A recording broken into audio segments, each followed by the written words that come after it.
বছরের মতো বউ যদি পাল্টাইতে পারতাম। করুম না তোমার সংসার, জীবনটা একেবারে জাহান্নাম বানাই ফেলছে। শুধু মুখেই তো বলো, কাজে তো করে দেখাতে পারো না। আমি দেখাই তোমার সংসার করে গেলাম।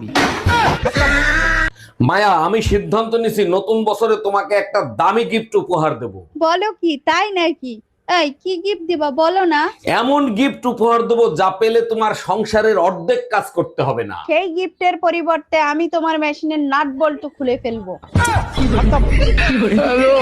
আরে বেবি, তোমারে কেমনে মিস করব, তুমি তো সবসময় ফোনের কলেই থাকো। অরুণ ভাই, ভাবিরে শীতের মধ্যে বাপের বাড়ি পাঠানো ঠিক হয় না আপনার। আরে ভাবি, আপনি থাকতে আবার শীত লাগে নাকি? আপনাকে দেখলেই তো শরীর গরম হয়ে যায়। তাই নাকি? ভাবি যে লাইনে আছে সেটা কি ভুলে গেছেন আপনি? হ্যালো। মাত্র 2 ঘন্টা অপেক্ষা কর, তোরে এই শীতের ঠান্ডা পানিতে চুবে মারবো। ভাবি, আপনি কি খুব ব্যস্ত? না ব্যস্ত না, কিছু বলবেন? আপনার জন্য